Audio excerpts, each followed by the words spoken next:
Bismillahirrahmanirrahim. Assalamualaikum warahmatullahi wabarakatuh. Selamat pagi, selamat siang, selamat malam Pak Dadang, Bu Melisa, serta seluruh siswa. Di sini saya Bryan Maulana Ibrahim akan menjelaskan mengenai polusi udara, polusi air, serta polusi tanah. Bagaimana saya menjelaskan?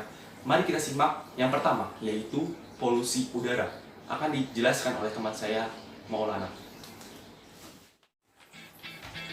Dua cara polusi mencemari lingkungan. Yang pertama ada pollution source, di mana polusi berasal dari satu sumber, contohnya ada emisi pabrik. Yang kedua ada non-pollution source, di mana polusi berasal dari berbagai sumber, contohnya ada asap kendaraan. Terdapat dua jenis polutan. Yang pertama ada polutan primer. Halo polutan primer. Polutan primer adalah polutan yang dapat menyerang secara langsung. Yang kedua ada polutan sekunder. Halo polutan sekunder. Polutan sekunder adalah hasil reaksi polutan primer dan komponen udara. Polutan udara dapat menyerang tiga organ utama dalam tubuh. Yang pertama ada paru-paru, yang kedua ada jantung, dan yang ketiga ada otak.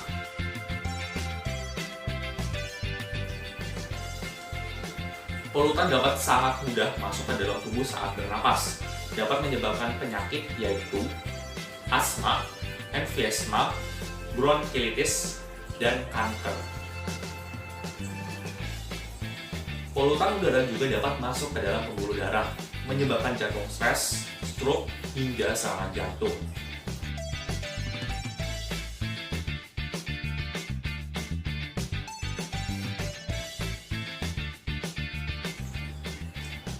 Polutan udara ini dapat menyerang siapa saja dan kapan saja, tua, muda, balita, hingga orang dewasa.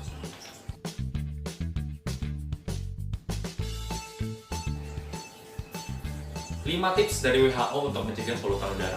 Yang pertama, batasi berjalan.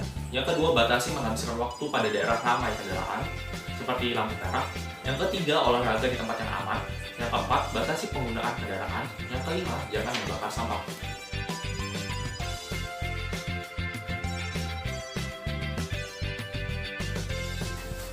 Nah, untuk melihat bagaimana polutan udara menyerang kota Jakarta, sudah ada Ibrahim yang akan melakukan observasi di kawasan Pluit, Jakarta Utara. Baik, terima kasih. Di sini saya sudah berada di kawasan Pluit, Jakarta Utara, tepatnya di daerah Humas. Kita bisa dapat melihat kualitas udara di kawasan Pluit ini cukup berpolusi. Salah satu sumbernya adalah pembangunan rumah susun yang sedang terjadi, kemudian ada asap kendaraan yang sangat banyak di depan sana. Polusi ini juga kita dapat lihat dari suhu pada kawasan ini. Suhu di kawasan Pluit, Jakarta Utara pada pukul 17.00 adalah 34 derajat Celcius. Ini merupakan suhu yang sangat tinggi pada pukul 17.00. Mungkin itu saja yang dapat saya laporkan. Saya kembalikan kepada Bryan. Nah, polusi udara sudah. Sekarang polusi air. Silahkan. Sebahaya apakah pencemaran air? Baik, kita lihat pencemaran plastik di air. Kita lihat pencemaran plastik. Jika plastik diproduksi ratusan juta per tahun, kita asumsikan plastik tersebut dibuang ke lautan sebanyak 8 juta, maka itu sama saja kita membuang 20 pesawat Boeing 737 sebanyak 20 buah setiap jamnya. Dan bayangin kalau sampah plastik itu butuh ratusan tahun untuk terurai. Jika seperti ini terus, maka pada tahun 2050 sampah plastik tersebut akan mencapai 12 triliun ton di lautan atau setara dengan bangunan tertinggi di dunia sebanyak 24.000 bangunan Burj Khalifa. Jumlah ini membuat sampah plastik lebih banyak daripada penghuni di lautan. Itu baru sampah plastik, belum limbah yang lainnya, limbah pabrik dan limbah-limbah lainnya. Bagaimana dampaknya? Yang pertama, hewan sengsara sudah pasti. Yang kedua, kita memakan sampah itu sendiri karena ikan-ikan yang kita konsumsi yang berada di lautan, yang berada di sungai itu dapat mengkonsumsi mikroplastik dan ini dapat menimbulkan penyakit bagi manusia itu sendiri. Solusi apa yang tepat untuk kita lakukan? Yang pertama, membuang sampah pada tempatnya. Itu yang paling dasar. Yang kedua, hindari plastik. Gantilah plastik dengan barang-barang yang bukan sekali pakai. Yang ketiga, mendaur ulang. Mendaur ulang barang-barang yang masih bisa dipakai, bukan membuangnya.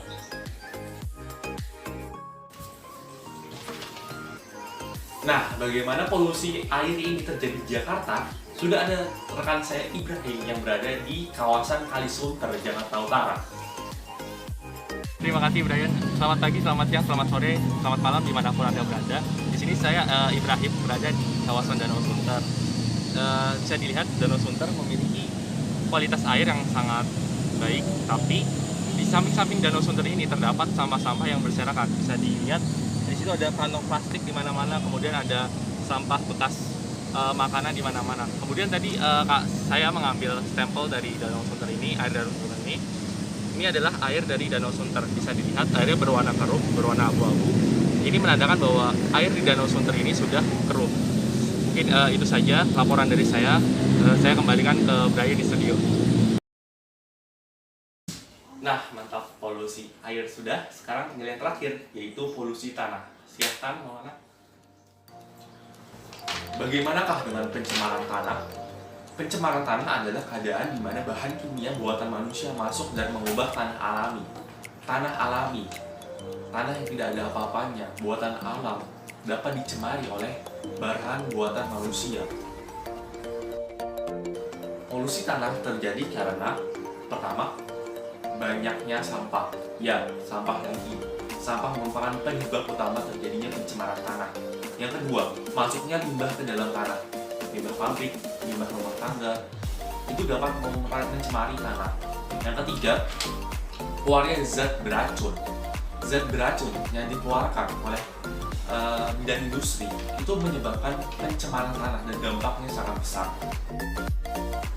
Apa dampak dari pencemaran tanah? Pastinya kerusakan ekosistem.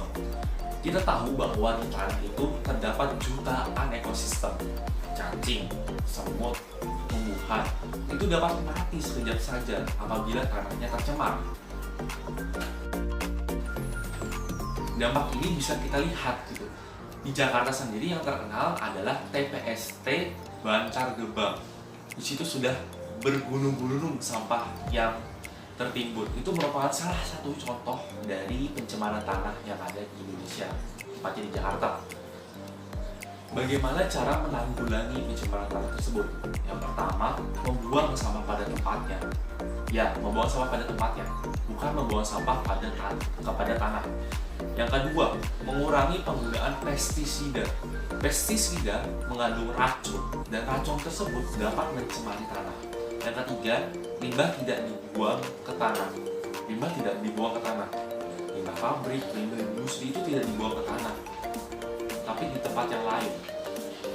Kemudian yang keempat, menggunakan pupuk organik, meninggalkan pupuk anorganik. Kenapa? Pupuk anorganik itu memiliki sifat untuk mencemari tanah, dan salah satu penggantinya adalah pupuk organik. Pupuk organik contohnya apa? Makanan yang busuk dijadikan pupuk, itu merupakan salah satu contoh dari pupuk organik. Nah, untuk melihat bagaimana polusi tanah yang berada di kota Jakarta, sudah ada Ibrahim yang berada di Pluit, Jakarta Utara.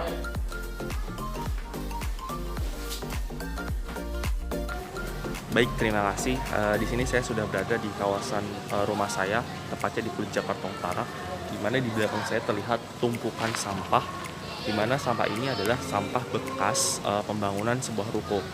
Sampah ini terdiri dari sisa material pembangunan, kemudian ada limbah rumah tangga seperti botol, kayu, ada beras bekas, dan lain sebagainya.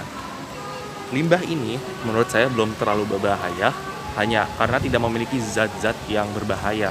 Di sini hanya bahan-bahan bekas bangunan, jadi belum berbahaya, namun termasuk pencemaran tanah.